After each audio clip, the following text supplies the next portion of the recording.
WHGE 95.3 FM, the Advocacy Education Station. Coming up, the Open Eye.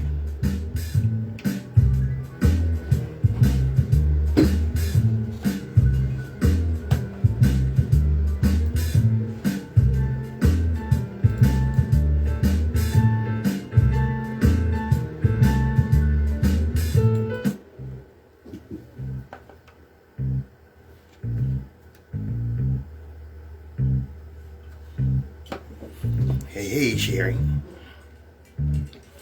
All right. I need to start telling people my show starts at 11 o'clock. But I'm here. Ready to get them started. All right. Here we go.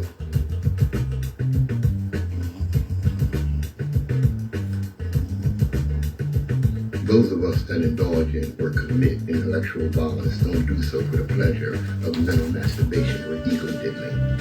We do so because the chains of oppression on our people's minds are deep and difficult to remove.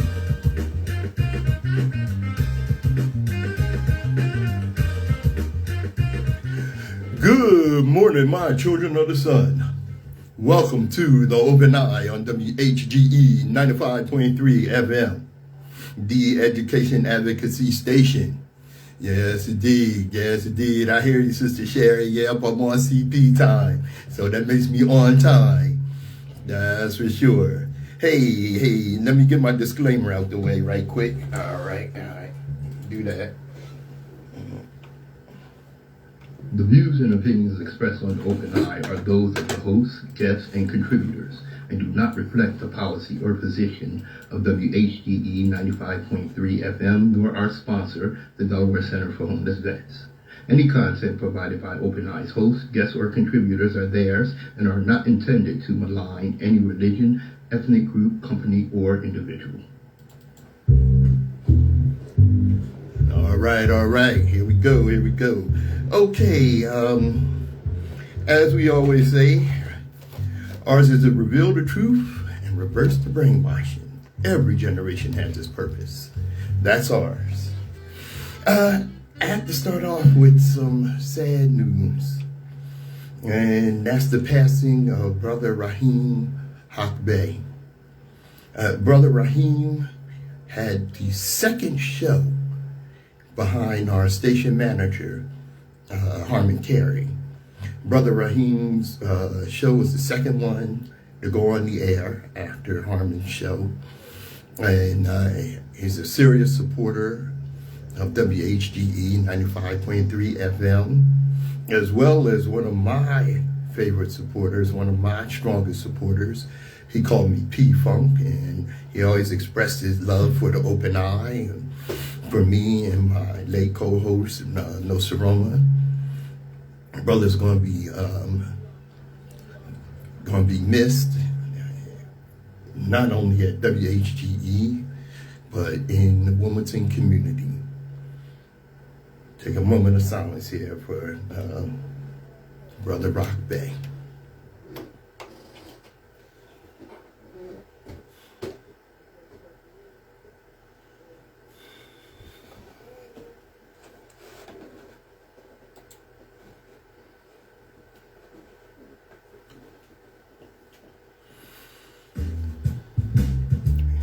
WHGE 95.3 FM.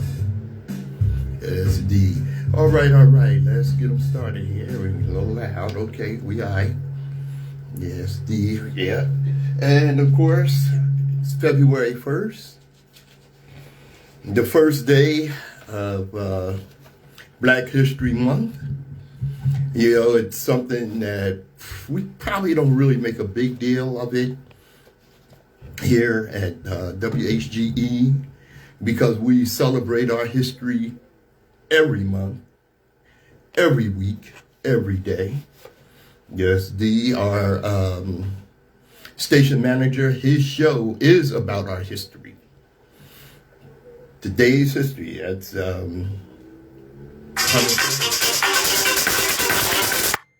keep telling people not to call me. They determined to do so. Okay.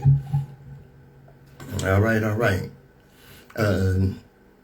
Of course, with the things that we have going on politically now, okay, the Orange Disasters Administration has no intention of recognizing Black history. They don't even want you to talk about Black history.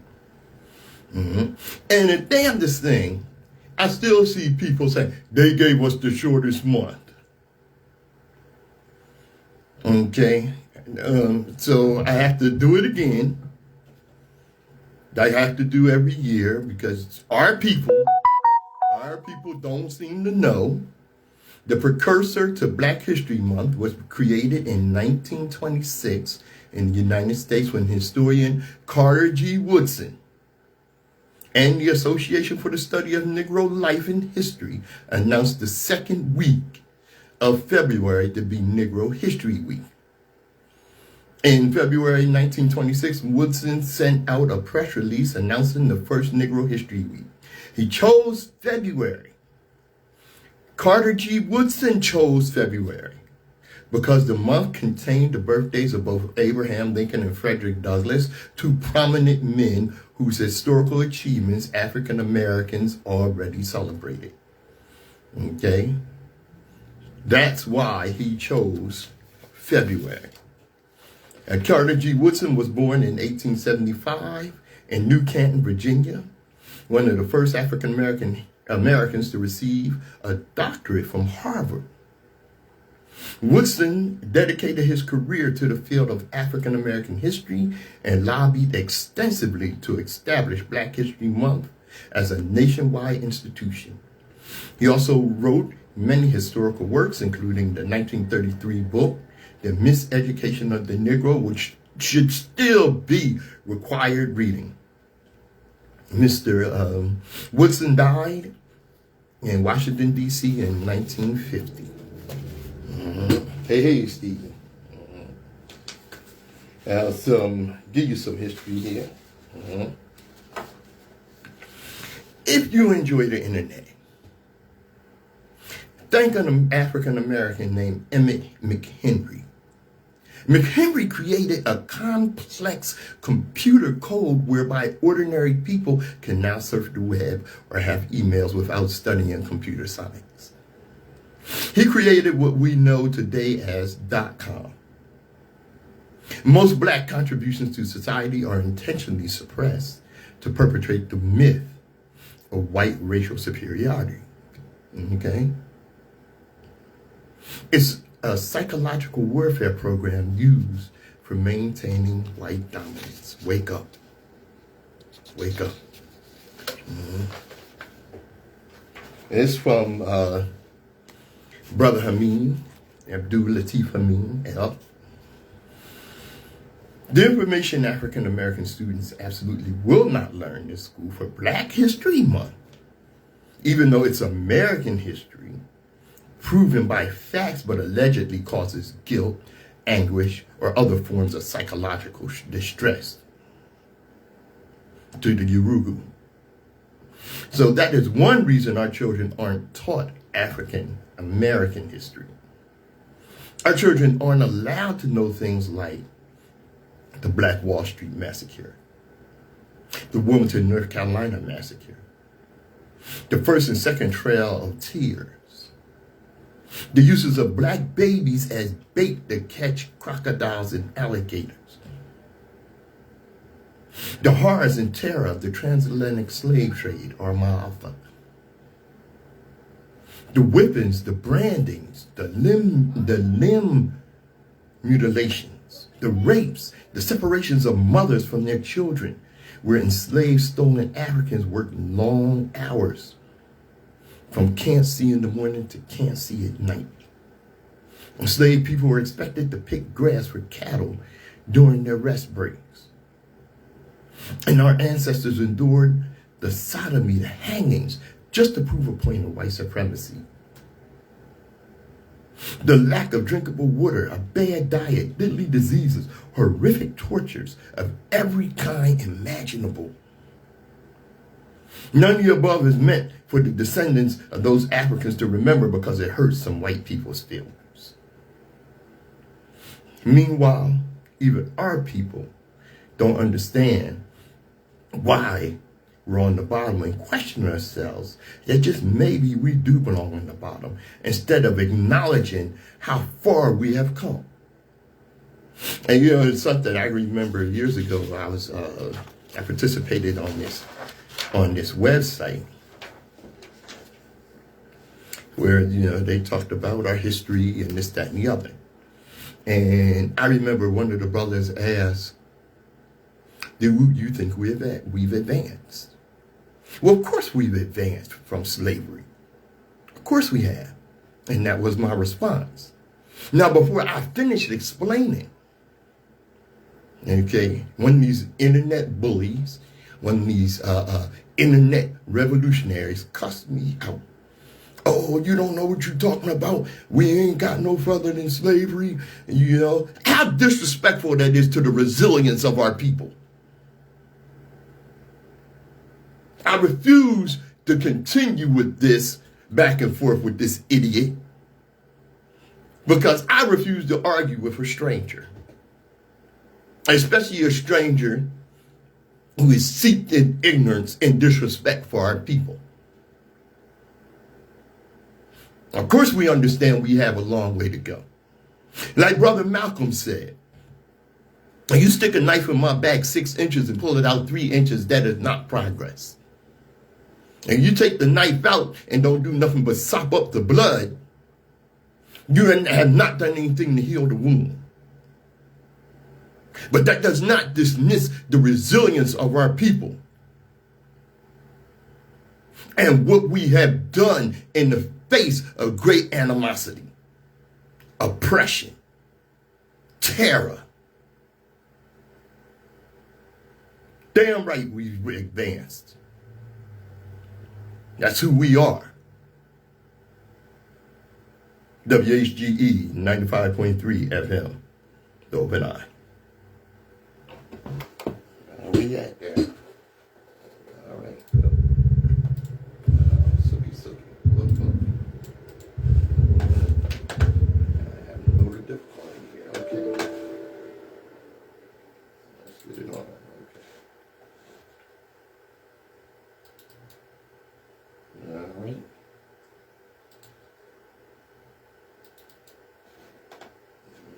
Okay.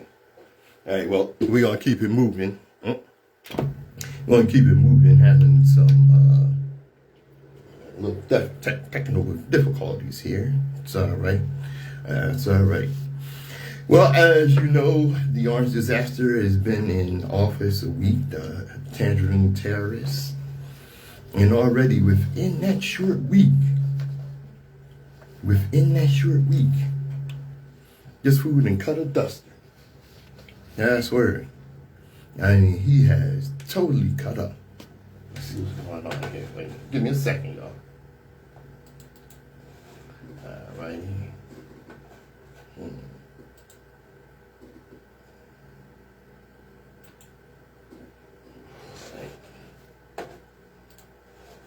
Not sure what's happening there, but okay.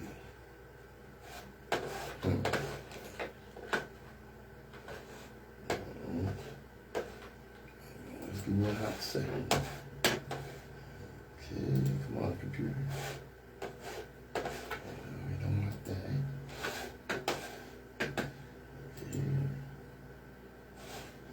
Okay. All right.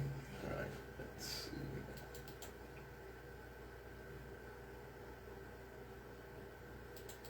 Sorry about that, y'all. Okay, well, maybe we'll get this thing and get it together in a minute here. And like I said, the orange disaster has already been cutting up 1 week. 1 week. Mm-hmm. And just to give you an idea, okay, David LeBrick, you may not have heard of him, but he is the highest ranking career official at the Treasury Department. He resigned in protest after refusing to hand Elon Musk and his department, government efficiency allies access to the payment system that sends out Social Security and Medicaid benefits to millions of Americans who earned them. Okay? Expert interviews by the Washington Post called it unprecedented and a shock that Trump's allies would want to control the otherwise nonpartisan and boring payment system, and warned they must have bad intentions. It's starting. They're coming after our hard-earned Social Security and Medicare benefits, which Republicans have always been after. You know, these are the cold-hearted people. You know what? I got something here. Wait. I'll get to that. But like I said, these are the most cold-hearted people. And of course, by now, we all know what the tragedy that took place this week. And give you a timeline of recent events. Trump fired the FAA director. Trump freezes all air traffic controller hiring. Trump disbands the Aviation Safety Advisory Committee. Trump sends a buyout retirement ransom letter to existing FAA employees. That was January 28th. On January 29th, first American mid-air collision in 16 years. 67 fatalities.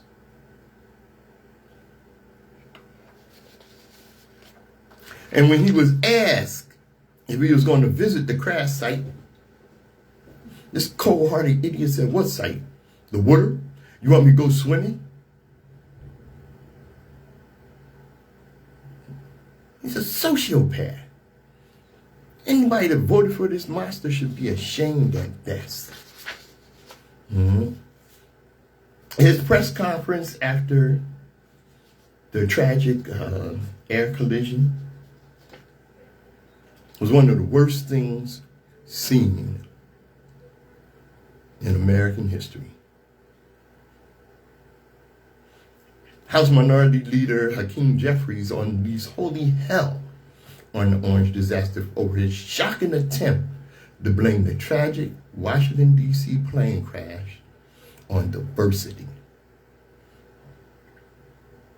And this scandal is really spinning out of control. It's very irresponsible. It's a very irresponsible statement that was made by the president, Jeffrey said at a press conference. Bodies are still being pulled from the Potomac. Children were killed. Future ice skating Olympians were killed. Future leaders in Wichita, Kansas and beyond were killed as a result of this tragedy. We don't need misdirection. We don't need misinformation coming from the highest office in the land. We need integrity.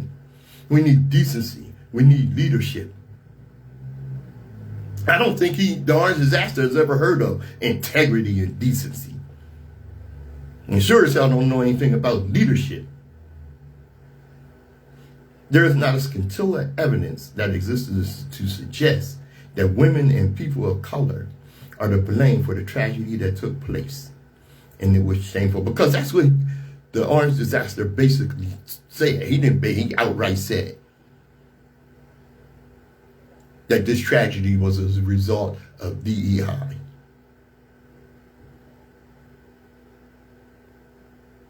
Okay. There is, of course, zero truth to Trump's claims that these lies. Zero truth to Trump's claims, but these lies serve two purposes for him. First, they excite his racist base who think that women and people of color are inherently inferior and unqualified for important jobs. Yeah, I don't do that POC thing. People of color, black people, because that's who they're coming after.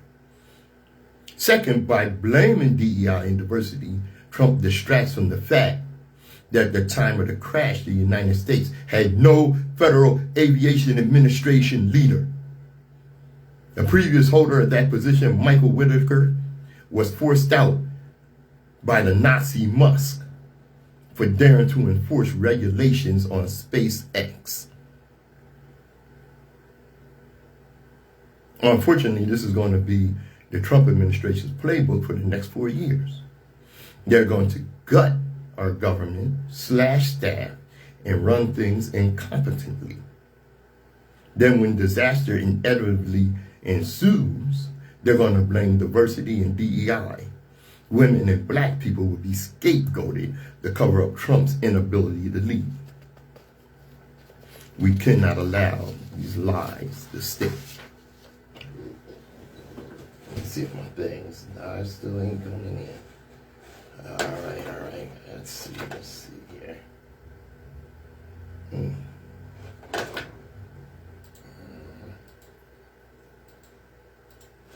Still not working here. What the hell's going on?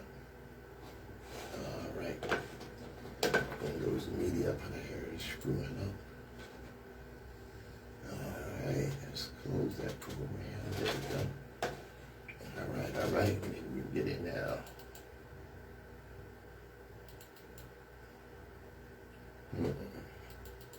Can't do a restart here. Okay. All right. Never mind. Okay. The real F around and find out moment is here. A lot of people are looking at the black community thinking that we are recipients and benefactors of DI programs.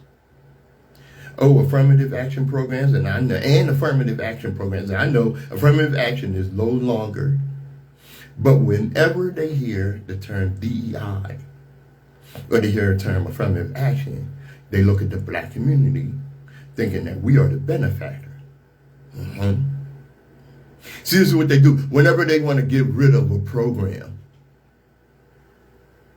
they appeal to the racist base by saying this program benefits black people. And right away, we can't have that. Let me tell you something. And this really should be well known by now. But the #1 recipient of DEI are white women. And this is according to the U.S. Department of Labor. And of course, there are others under the minority group, the ethnic minority, that benefit. Crazy thing, I saw this video by this white TikToker, this dude, and he was laughing. And he was laughing because he said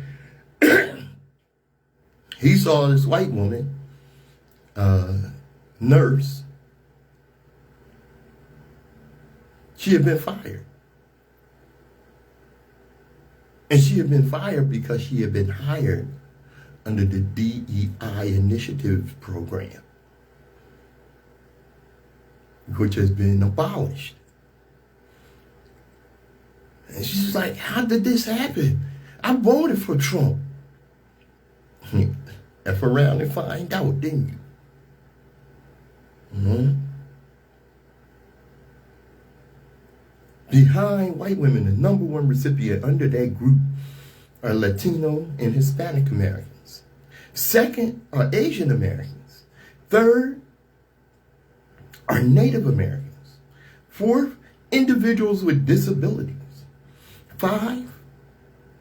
Fifth, veterans, okay? Number 6, the LGBTQ plus community. And guess who comes last receiving DEI benefits? Yes, we'll call it class. That's right. Black Americans. And you can do a Google search, and you got to take my word for it.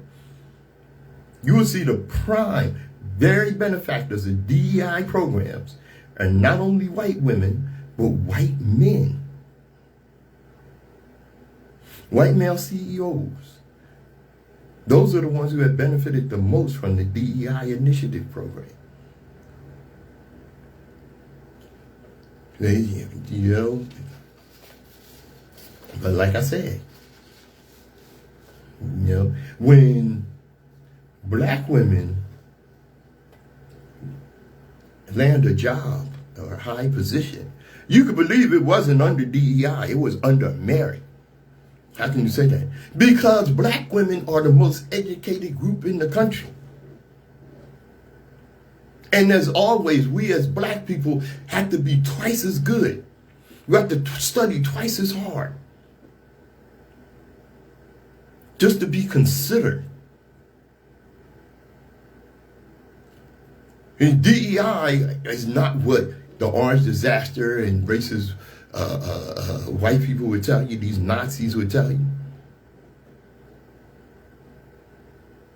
That it takes unqualified black people and give them white people's jobs. That's their mindset. That's what they believe. And that's what they put out there. And that's what they want to have people believe, that there's a whole bunch of black people in air traffic control, and that's why this disaster happened. Let me give you the racial makeup of air traffic controllers in the United States. 73% are white.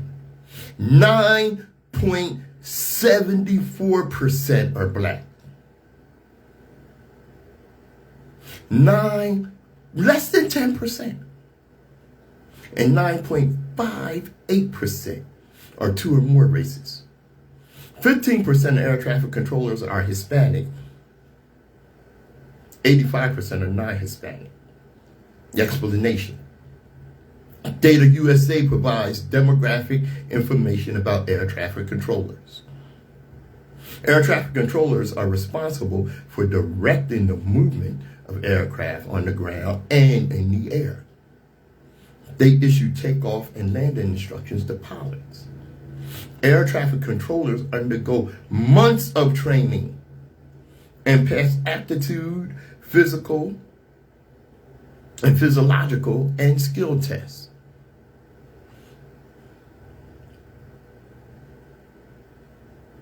Okay? And yes, as Sister Sherry said, these racists, they keep crying about how their jobs are being taken by minorities and illegals, but refuse to apply for those jobs when they come available. You know why? Because they can't compete. Because if you could compete, you wouldn't have to stack the deck so that you have an unfair advantage. Just common sense. Mm-hmm. And these people they're a bunch of psychopaths. I've told you that before. They're on a mission to actually destroy America. Mm-hmm. Just like, let's see what I got here. Mm-hmm. You know, with all this mess they got going on. Of course, the orange disaster, pardon the January 6th insurrectionists. Mm-hmm. Now, one of them that he let out was a career criminal. For some reason, he got pulled over by the cops and wound up getting shot dead. And there was another one, another career criminal, today that he let out. Oh my God, this guy had done so much. It was a wonder that he was on the street. He had everything from sexual assault, domestic abuse. Mm-hmm. What state? Illinois Governor J.B. Pritzker. He brings down the hammer on Donald Trump's part in January 6th insurrectionists with a powerful show of executive power. Oh, these MAGA criminals thought they were off the hook. Pritzker has ordered that everyone who took part in the January 6th insurrection be banned from working in state jobs in Illinois, undermining the Orange disaster crooked attempt to give them all a fresh start. No, that ain't happening here. And that order was delivered to the Illinois Department of Central Management Services late yesterday and blocks those who participated in the infamous and disgraceful conduct that is antithetical to the mission of the state from infiltrating the state government. These rioters attacked a few law enforcement officers protecting people in the Capitol, disrupted the peaceful transfer of power, and undermined the bedrock principles of American democracy. A statement from Governor Pritzker. Our state workforce must reflect the values of Illinois and demonstrate honesty, integrity, and loyalty to serving the taxpayers. No one who attempts to overthrow a government should serve in that government. The Chicago Sun-Times reports that at least 50 Illinois residents were pardoned by Trump for their role in the Capitol siege. And Pritzker's orders will also apply to anyone who moves to the state seeking employment. It's time that every Democratic governor issue the exact same order. Make these traitors pay. And of course, the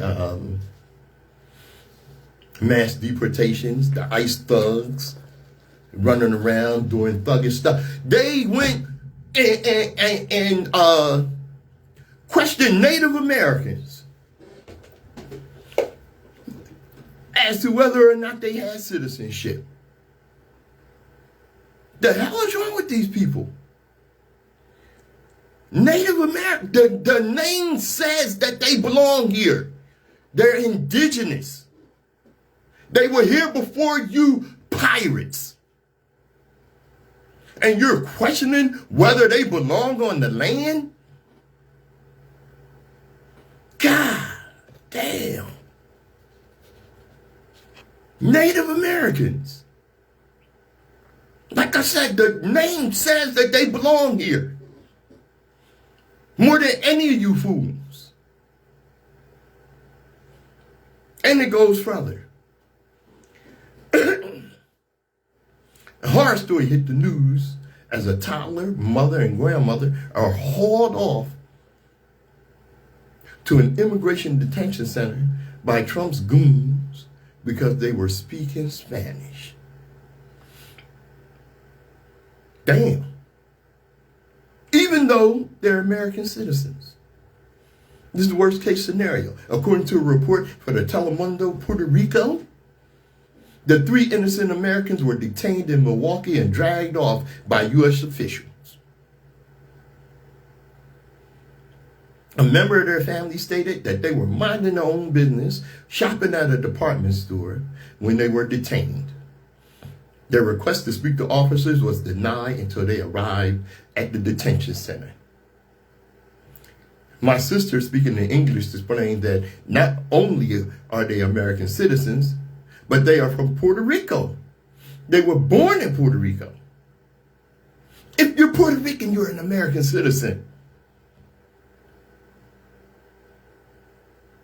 And the individual spoke anonymously to Telemundo out of fear for their family. The detained mother eventually produced documents, including birth certificates, at which point the officials became apologetic. Presumably because they're afraid of a lawsuit. Damn right, sue their ass. Oh, I'm so sorry, said one official. The family was then forced to call and pay for a ride from the facility, putting even more unfamiliar strain on them.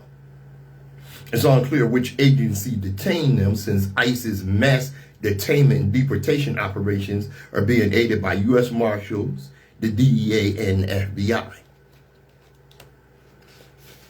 So now, speaking Spanish is cause for detention.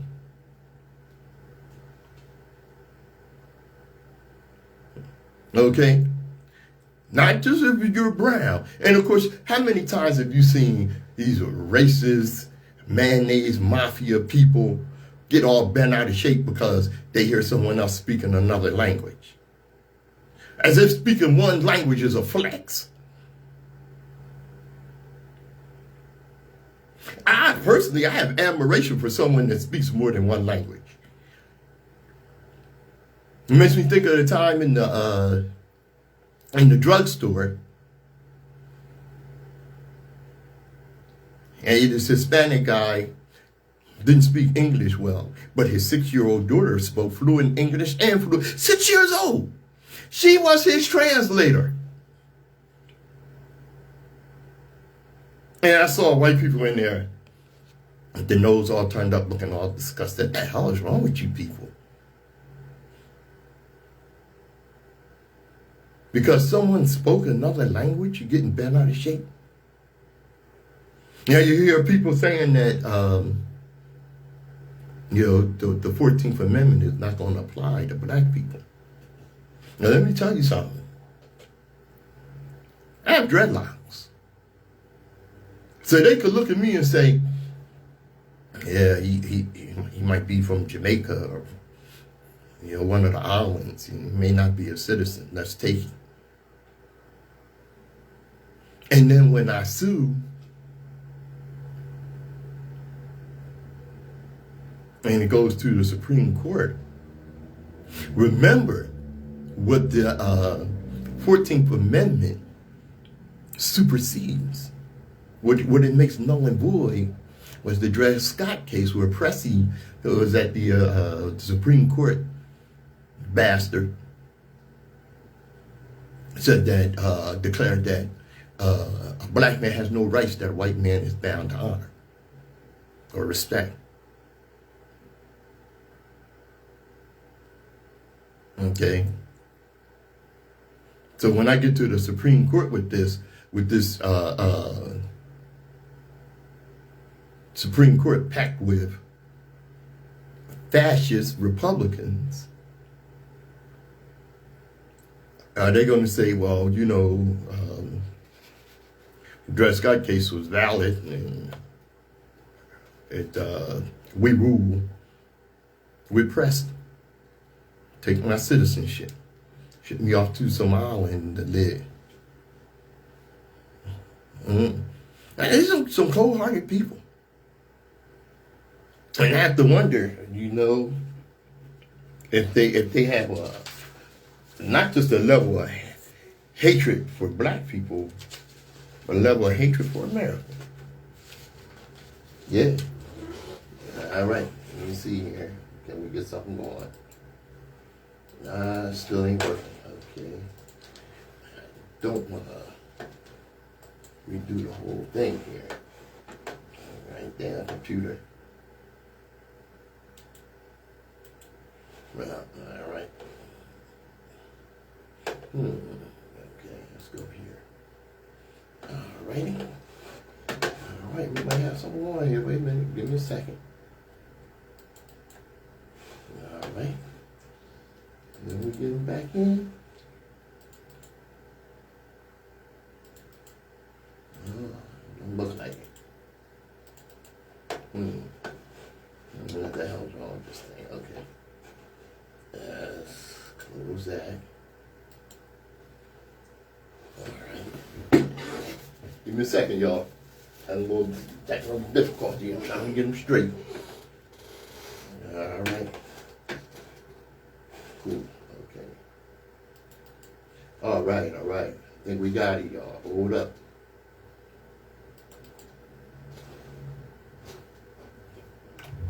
All right. We got our music back. Hey, brother boy. All right. WHGE 95.3 FM. The Open Eye. Give me a second, y'all. We got him.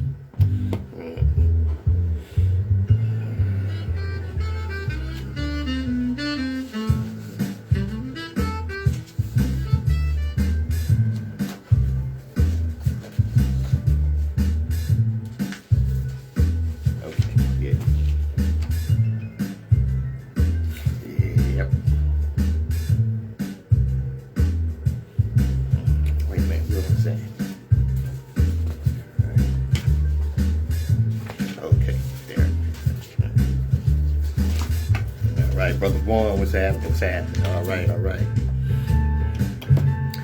WHGE 95.3 FM, the open eye. Yes, indeed, Patrice Gibbs here, your third eye optometrist, getting past our little technical difficulty.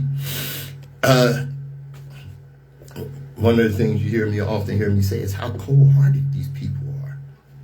Mm-hmm. Not only, and you know, it's something when you have stupidity coupled with incompetence. And incompetence coupled with hatred. Mm-hmm.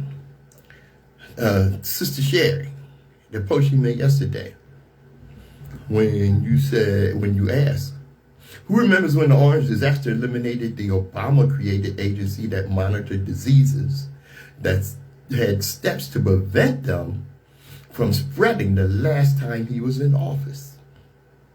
Mm-hmm. Well, the orange moron is at it again, this time halting the CDC from communicating with the World Health Organization from basically the same thing, effective immediately. Are we on our way to pandemic 2.0? All right. Atlanta-based CDC ordered to stop working with World Health Organization, effective immediately. U.S. public health officials have been told to stop working with the World Health Organization. U.S. Centers for Disease Control Prevention official John Ngengasong sent a memo to senior leaders at the agency on Sunday night, telling them that all staff who work with the World Health Organization must immediately stop their collaborations and await further guidance. You get no guidance from these morons, especially after they put RFK Jr. in as, Surgeon General. Are y'all on drugs? Well, he's on heroin. Jeez Louise. Exer said the stoppage was a surprise and was set back work on investigating and trying to stop outbreaks of Marburg virus and Mpox in Africa, as well as brewing global threats. It also comes as health authorities around the world are monitoring bird flu outbreaks among U.S. livestock. The Associated Press viewed a copy of Ngengasong's memo, which said the stop work policy applied to all CDC staff engaging with World Health Organizations through technical working groups, coordinating centers, advisory boards, cooperative agreements, and other means, in person or virtual. It also says CDC staff are not allowed to visit World Health Organization offices. Damn. Last week, the orange disaster issued an executive order to begin the process of withdrawing the U.S. from World Health Organization, but that did not take immediate effect. Leaving WHO, or World Health Organization, requires the approval of Congress, and the U.S. meets its financial obligations for the current fiscal year. The U.S. also must provide a 1-year notice. His administration also told federal health agencies to stop most communications with the public through at least the end of the month. Stopping communications and meetings with WHO is a big problem. It said Dr. Jeffrey Klossner, a University of Southern California public health expert who collaborates with WHO on work against sexually transmitted infections.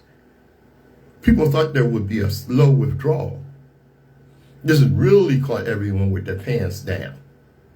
Pun intended. Talking to WHO is a two-way street, noting that the two agencies benefit from each other's expertise. Okay? The collaboration allows the U.S. to learn about new tests, new treatments, and emerging outbreaks. Information that can help us protect Americans abroad and at home. And they don't give a damn about that. Okay? They don't give a damn about that. See? A WHO spokesperson referred questions about the withdrawal to U.S. officials. Officials at the U.S. Department of Health and Human Services didn't immediately respond to an email request for comment, and CDC officials didn't respond to the AP's request to speak with the director about the memo. Damn fools. Damn fools, man. You know, and like I said, they cold-hearted. They don't give a damn about you. They really don't. You know, they want to end the free lunch program. They've been trying to do that for years. Brother Lawrence, thank you. As well as Alan Lawrence, who has the show A Week in Review. You definitely want to tune in because he analyzes things that took place locally and nationally. That's at 4 o'clock this afternoon on WHGE 95.3 FM. All right. Now, there's one Republican, Representative Rich McCormick, a real cold-hearted, nasty son of a flea-bitten bitch. He suggested students should get jobs to pay for their lunches as a federal funding freeze proposed by President Trump threatens nutrition support for children across the country. McCormick, the sorry bastard, he was on CNN's Pamela Brown for an interview conducted Tuesday after the announcement, and he highlighted that he worked while he was in high school.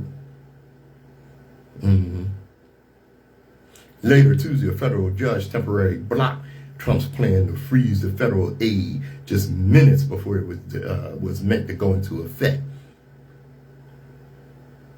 The administrative stay doesn't completely dismiss Trump's attempt, but delays actions on it until later. Brown asked McCormick about the implications of the funding freeze and how it would particularly impact school lunches and Head Start, which helps young children from low-income families prepare for school. This bastard sat up there and said, before I was even 13 years old, I was picking berries in the field before all these child labor laws that precluded that. I was a paper boy when I was in high school. I worked my entire way through. Wait a minute, let me back that up a little bit. He said before all these child labor laws. Do they want to get rid of the child labor laws? They want to put 10-year-olds to work. Not 10-year-old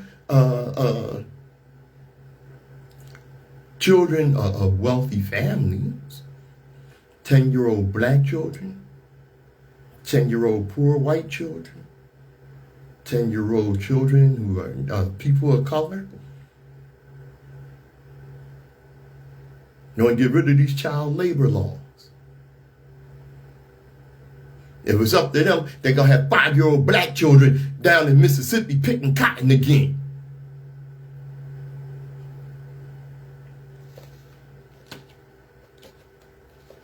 Okay? He went on to say, you're telling me that kids who stay at home instead of going to work at Burger King, McDonald's during the summer should stay at home and get their free lunch instead of going to work?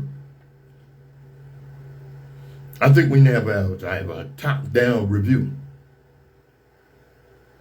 Brown asked if McCormick thought the kids in his district who use the free breakfast program and lunch programs are at home and not working. I mean, how many people got their start in fast food restaurants when they were kids? Now, and none of the kids in my neighborhood did. It was a generation later. I think my little brother worked in fast food.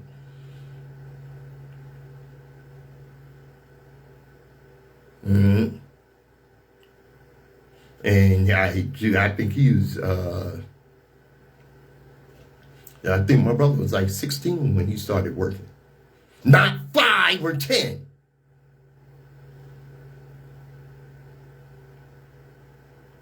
I didn't work till I was 13 or 14. And then it was a cushy job. The thing about these programs, these free lunch programs, is that for some children, some poor children,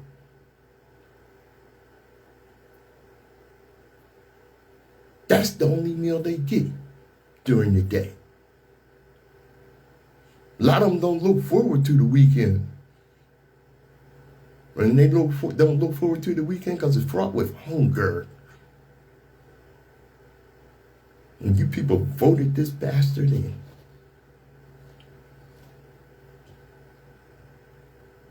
Okay? The interviewer told him, they're young kids. They're like 5 and under. He said, well, I understand that, and maybe it doesn't apply to anybody or everybody. Cold-hearted people. Mm-hmm. And of course, you know, they don't want us educated. They don't want anybody educated. We'll give you more on that. Yeah, we're going to go over today.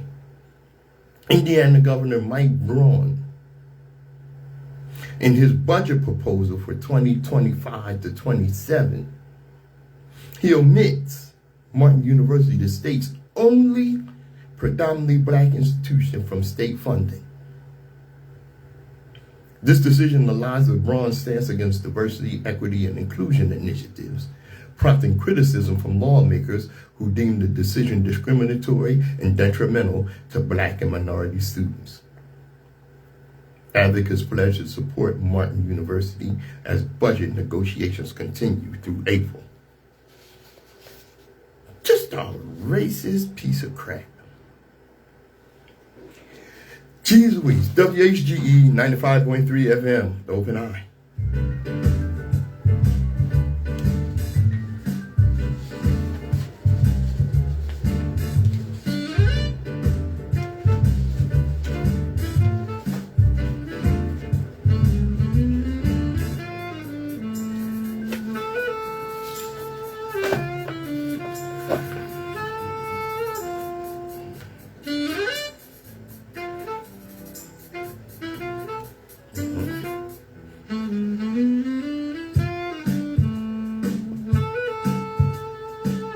I'm Patrice Gibbs, your third eye optometrist. All right, let's keep it moving here. I said these are cold-hearted people. They think doing anything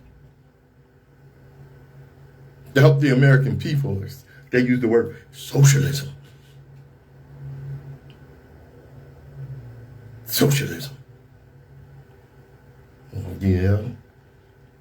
As people continue to suffer,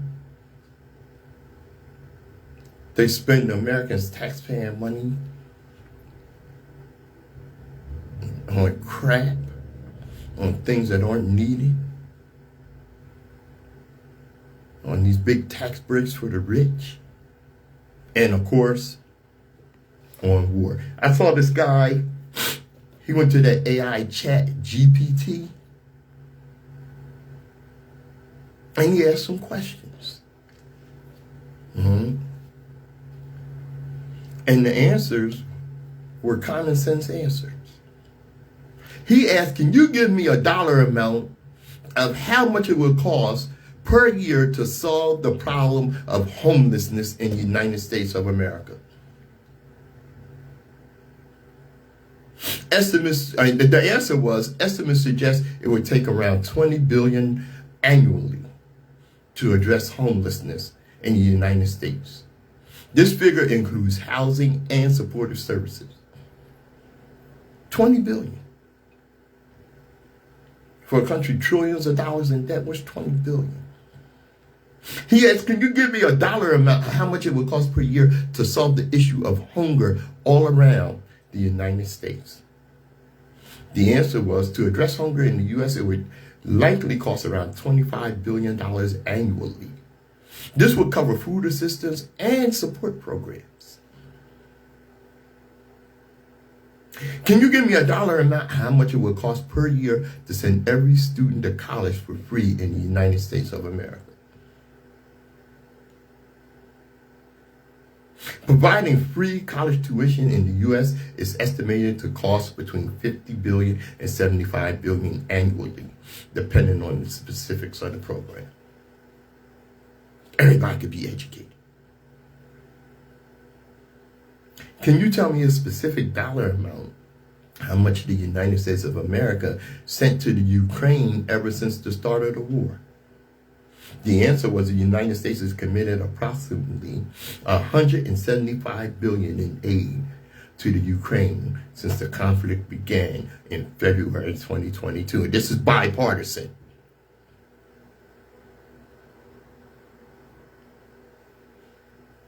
So are you telling me that the same amount of money that the United States of America sent over to Ukraine, the United States of America could have solved hunger, homelessness, and sent every student in the United States of America to college for free? Yes, the total amount of aid sent to the Ukraine is roughly, excuse me, comparable to the combined estimated cost of addressing hunger, homelessness, and free college tuition in the U.S. And these idiots consider that socialism. Meanwhile, places like China, okay, are celebrating that since the 70s they have lifted 800 million people out of poverty. While here in the United States, our plan is to keep you down. There is no longer upward mobility in America. There is no longer American exceptionalism. And I'm going to tell you something. That only lasted a little while, y'all. Let me give you this. 1973. This is from Professor, I forget the name of his site, was the apex. It was the height of America. The distance from the poorest person to the richest person was really, really low then. It was a time of innovation. America landed on the moon. That wasn't a bad thing. You had to think how primitive the computers were. They were so awful that they had to hire mathematicians to double check the results from the computers because they knew the computers weren't reliable. They could get the answers quickly, but they couldn't get it to you accurately. Oh, there were black women. They put them in the black rooms. Don't worry, nobody has to know about it. Nothing like y'all. Now, Nixon doesn't quite do all the damage, but he does some. And by many social economic indicators, the United States starts to go backwards in 1973. When Nixon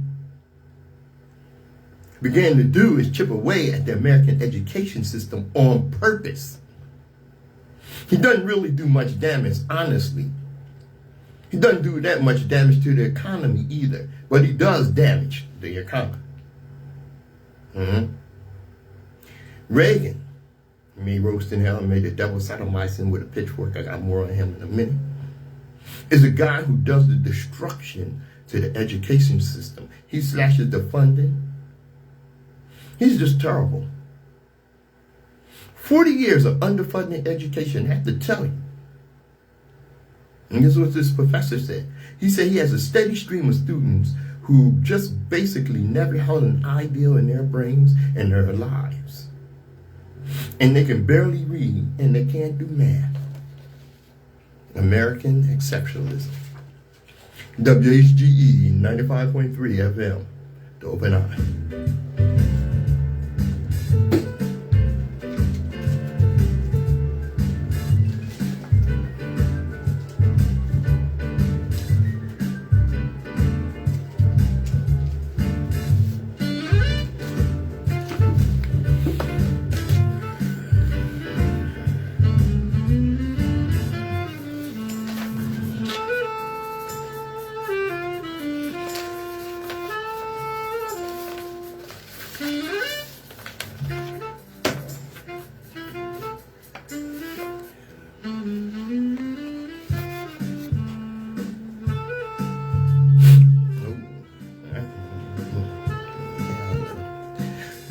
WHGE 95.3 FM.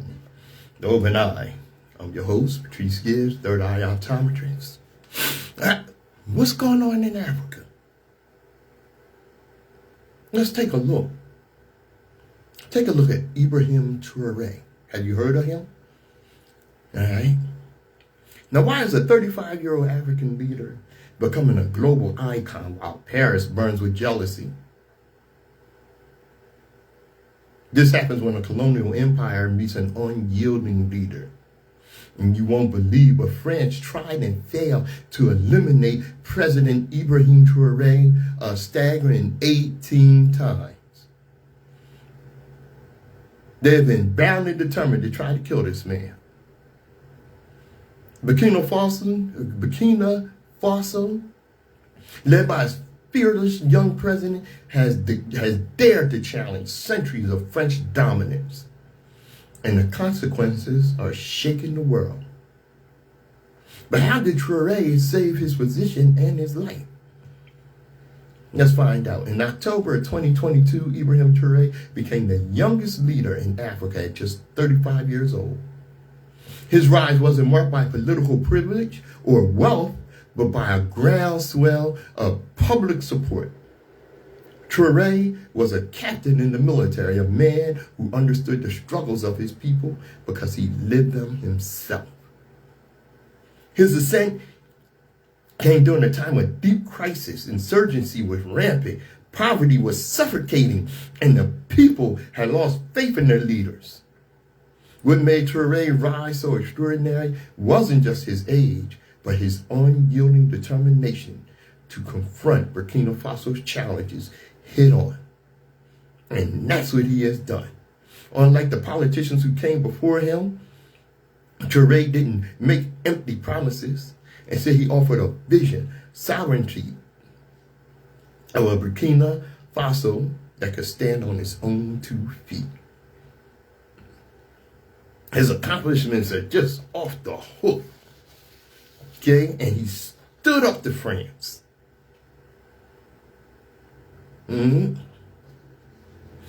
Oh, French companies controlled the gold mines, extracting immense profits while leaving little for the people of Burkina Faso.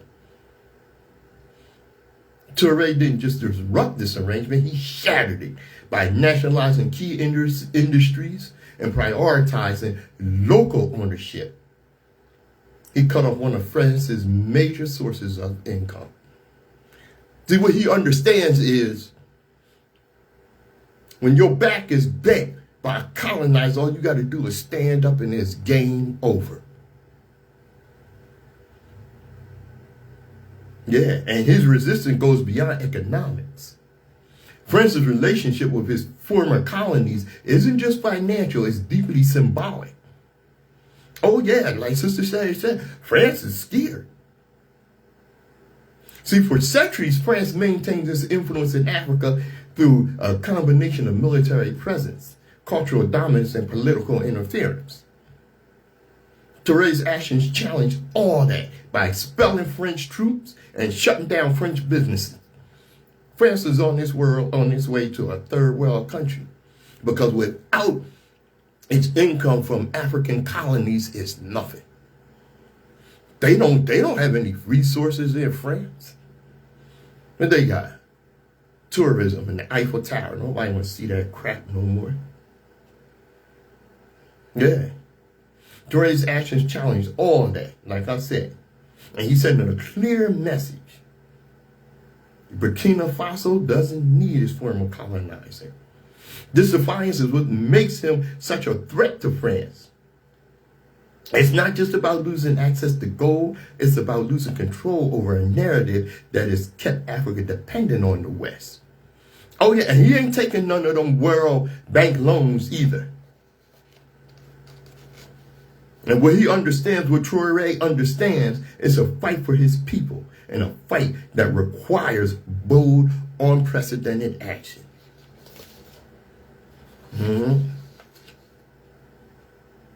Like I said, he rejected those loans from the IMF and the World Bank.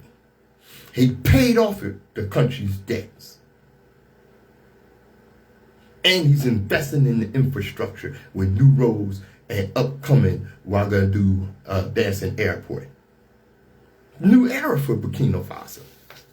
Oh, and he's revolutionizing the automotive industry with the Atu, a game-changing 100% electric car brand. Designed and manufactured by talented engineers who are citizens of Burkina Faso. Yeah, buddy. Oh yeah, this car can travel 330 kilometers on a single 30-minute charge, and it's a nice looking car too. And I tell you something else, he's gonna be exporting it all over the continent and probably into Europe. Yeah, bye France. WHGE 95.3 FM, the Open Eye.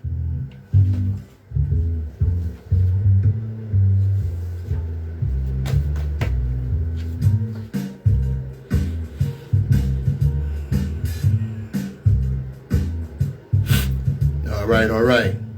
Anybody that listens to the Open Eye knows how I feel about Ronald Reagan made roasting hell and made the devil sodomize him with the business end of a pitchfork. I hope he went gasoline drawers on. Worst thing that ever happened in America. The thing is, the orange disaster didn't just take Reagan's MAGA slogan. He also took his legislative approach. Now you might ask, well, what is it that you have such a distaste for Reagan for? First of all, I don't give a damn about anybody that lets me know that they hate my people. Reagan started his 1980 presidential campaign with the words, I believe in states' rights. And where did he begin? In Philadelphia, Mississippi, where the 3 civil rights workers were murdered. Dog whistle, that's a dog bullhorn. I'd like to thank Mr. Krim 3, historian. Here's what Reagan did to ravage America and how he set the stage for the crack epidemic and mass incarceration, and how Trump is following in his footsteps. Reagan walked into office in '81 and wasted no time gunning social services like he had a vendetta against folks who were economically poor. By the end of his first year, millions of people, especially in black communities, were struggling to survive. I remember asking a Republican,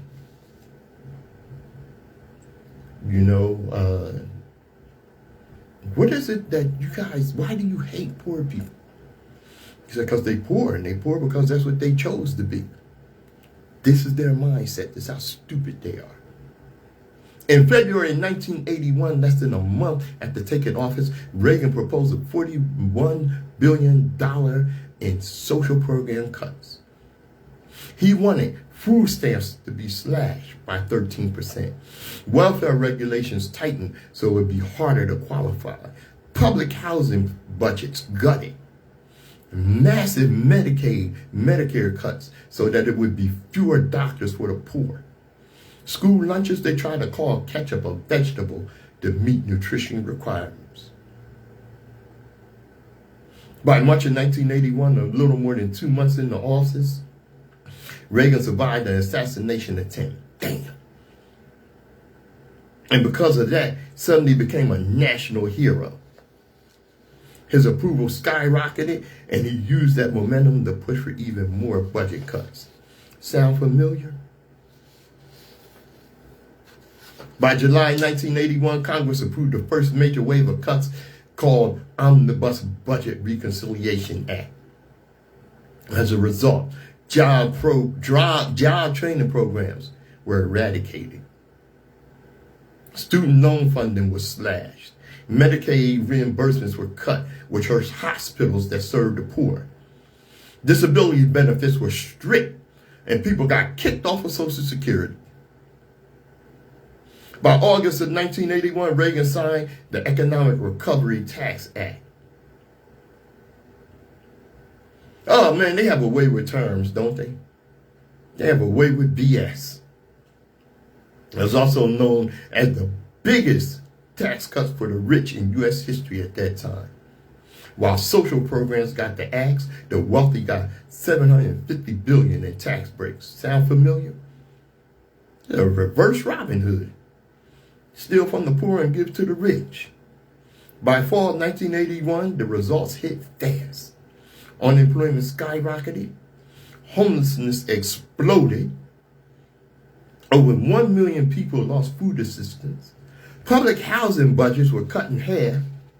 And you already know that as a result, Black and Latino families were hit hardest. In December 1981, Reagan defunded mental health services. Thousands of mental health patients were then dumped into the streets without support. Many ended up homeless or in prison, and that's still going on. By the end of 1981, 20% of social services funding was gone.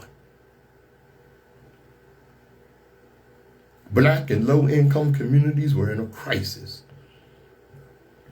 Poverty spiked and crime rose. You do understand that poverty breeds crime. Crack cocaine begins to enter the scene in impoverished areas.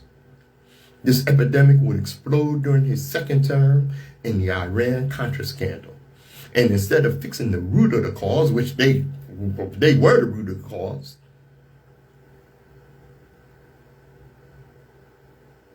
the issues he created and exacerbated, poverty, mental health, unemployment, Reagan responded with a war on drugs. In '86, his mandatory minimum laws, which coincided with the Iran-Contra scandal, made crack 100 times harsher sentence than powder cocaine. We know why.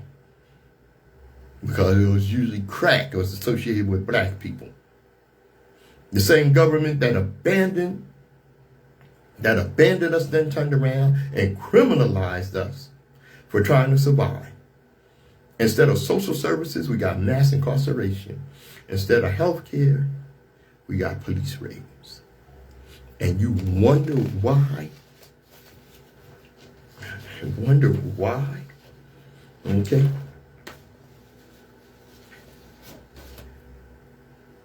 Reagan's 81 cuts laid the foundation for the crack epidemic, the war on drugs, our re-enslavement in prison, and homelessness that still impacts us today.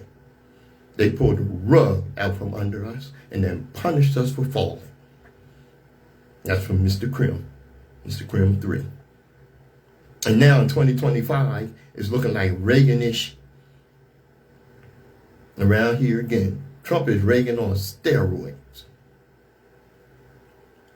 On January 28th, he froze all federal grants and loan disbursement overnight, cutting services immediately. When the government abandons communities, crime and instability rises. When they return, it's with police, not resources. This is a decade-long playbook, and if we don't call it out, you'll see history repeat itself again. Yeah. What do you expect Trump to do next based on this history? Most importantly, what will we do next? Okay? How will we respond, and how will we support us this time? Some people say, we're on our way back to Jim Crow in the 1800s. With the way things are going, we may be on our way to our own version of the French Revolution. And like I said, you wonder why I have such disdain and hatred for Ronald Reagan. Like I said, may he roast in hell and may the devil sodomize him with a pitchfork. WHGE 95.3 FM, the Open Eye.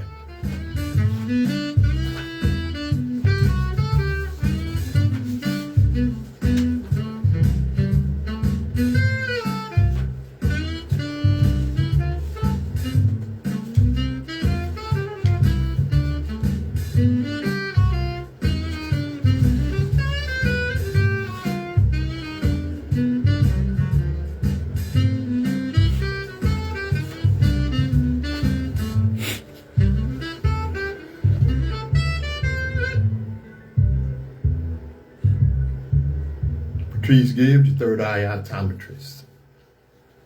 It's Black History Month. It's February 1st, first day. So if it's not racist to have a Black History Month, why can't we have a White History Month? Well, I decided the racists are right. We should have a White History Month. Yes. And here is some white history that I think should be covered in White History Month. In 1862, America's largest mass hanging of 38 Native Americans. In 1923, a woman was assaulted by her own lover. Rather than blame her lover, thereby angering her husband for her injuries, she said it was a black man. The rumor swirled that the black man raped her, so a mob of white men marched in Rosewood, destroying homes, killing pets, murdering at least 6 black people and 2 white people. The official record and eyewitness testimony do not agree on the number of deaths. Witnesses claim the number to be much higher, including children. It lasted 6 days. No one was charged with a crime. Yeah, I got some more. 1921, white Americans completely obliterated a black community. White mobs with members of the KKK and government forces. And let's face facts, tons of government officials were and are members of the KKK. They invaded the community, destroying homes and businesses, murdering hundreds of black people, displacing roughly 10,000 more that were left completely homeless. Black Wall Street. Yeah. And we can go on. We can go on. Forced sterilization among people of color by white people was extremely commonplace. Although not exclusive to only people of color, it was clearly predominant. Not just forced, but quite often the person being sterilized had no idea what was being done to them. The government of North Carolina alone is responsible for over 7,000 cases between 1929 and 1974. So yeah, let's have a White History Month. Let's go with a real history of America. And I can go on with more and more. And you want some more recent? Want some more recent? Let's not forget the Philadelphia police in 1985, in your lifetime, in my lifetime, bombed a row of houses because of a radical group of black activists. A fire that killed 11 people, including 5 children. Any more recent than that, I think we leave the realm of American history and enter the realm of current events. So next time a white person says, why is there a Black History Month and not a White History Month, rather than point out the obvious that the remaining 11 months are all White History Months, let's agree with them and let's point out the white history that's not taught in school. WHGE 95.3 FM, the Open Eye. Yeah. I mentioned that, Sherry, that Burkina Faso has started their own car company. And they've already started moving cars. Yes, indeed. All right.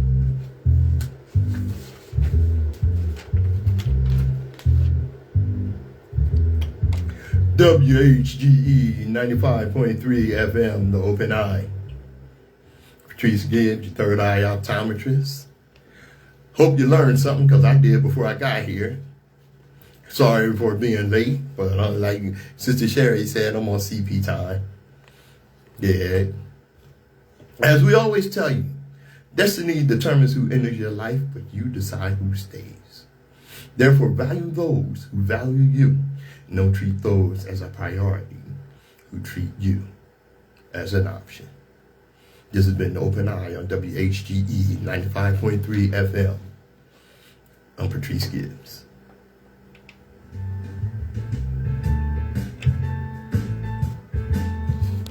All right. Thanks for joining us. As word, and as I always tell you, I pay attention to Africa. It's not just Burkina Faso. Global African supremacy.